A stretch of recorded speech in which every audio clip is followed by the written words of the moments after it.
All it took was a piston rod protruding through the cowling of John and Joyce Proctor's Cessna Turbo 210 Centurion at low altitude over California's treacherous Sierra Nevada to convince them.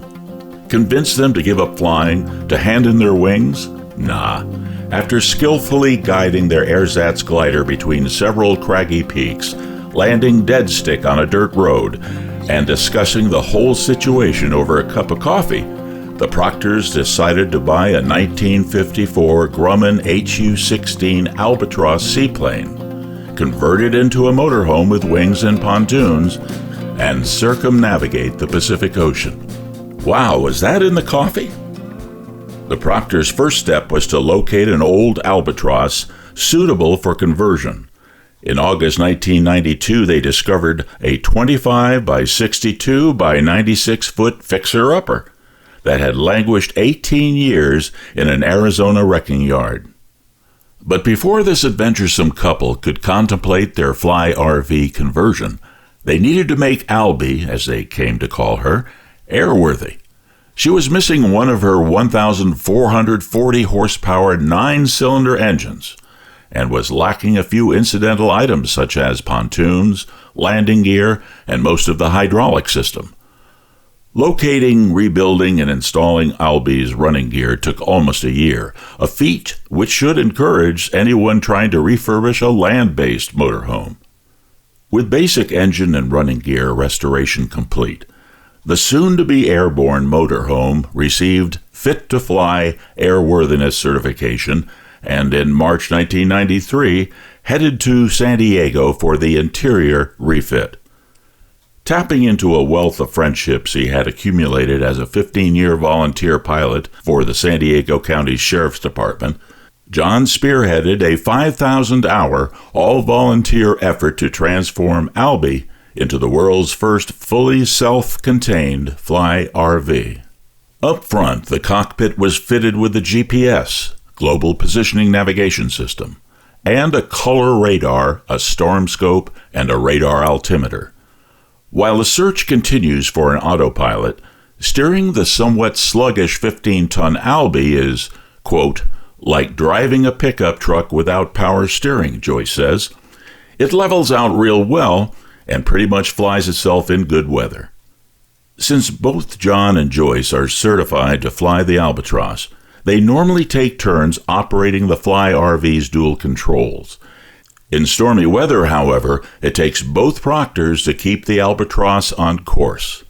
The aircraft's customized living quarters, which sleeps 4, include such basics as are found in many RVs: a 9-kilowatt generator, a DC inverter, a full galley with refrigerator, microwave, and oven range, which is gimbal-mounted for in-flight cooking, a bathroom with sink and shower, and a barbecue that swings out from the side window above the galley.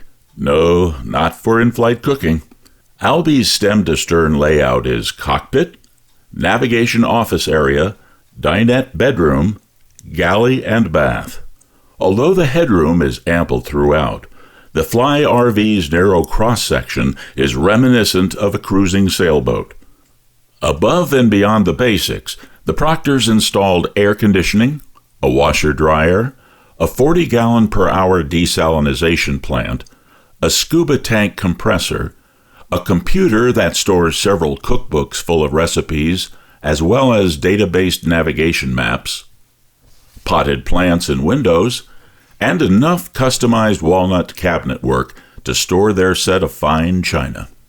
The cabinet work can stand up to 9 Gs, a specification not found in most land-based RVs, but definitely useful when flying in choppy skyways.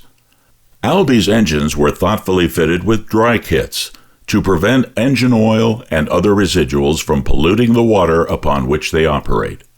Water-based auxiliary transportation is provided by an inflatable dinghy with a small Yamaha outboard. When the Albatross extends its retractable landing gear to become land-based, the Proctor's Honda 70 motorbike emerges from under the port side counter. Unlike flightless RVs, Alby's 96-foot wingspan prohibits using it for a quick dash to the local market. Whether afloat or on land, Alby's massive wings serve as a fabulous lounge area. The Proctors often bring folding chairs topside to take their morning coffee, doubtless to help make important decisions, and to watch air shows or just to bask in the sun.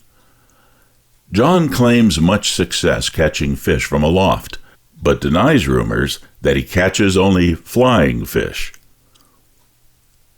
The Proctor's Pacific Ocean circumnavigation began in early 1995 as Alby carried them through Canada, Alaska, Russia, Japan, Australia, New Zealand, Fiji, Hawaii, and many points of interest in between. It wasn't so much a holiday as an adventure, Joyce says of their 2-year odyssey. The amount of pre-flight work and preparation was incredible, she notes. From budgeting fuel expenses for the pair of thirsty Wright Whirlwind 9-cylinder radial engines, all the way down to remembering to bring the salad shooter. Like most adventures, a few uneasy times were interspersed with the good. Fortunately, the worst incident the Proctors had to report was when they were briefly detained as trespassers by the Russian military. Although the Fly RV had been cleared by Moscow authorities for the 12-hour flight from Nome, Alaska to Magadan, Russia, there was a snafu. Situation normal, all fouled up. Moscow never informed Magadan. This escalated the snafu into a certified sapfu, surpasses all previous foul-ups, when the Fly RV essentially flew underneath radar coverage and landed unannounced and unexpected on Magadan's military runway. Imagine the surprised looks on those air traffic controllers' faces.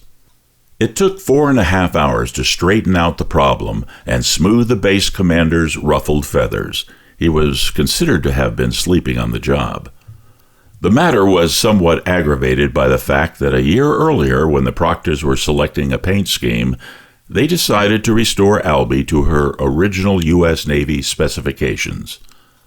Thankfully, John's familiarity with the Russian language helped him to explain the situation so that neither the Proctors, nor any Russian soldiers, we hope, were sent to Siberia. From the icy waters of the Bering Sea to the sunny South Pacific, the Alby drew stares wherever it landed.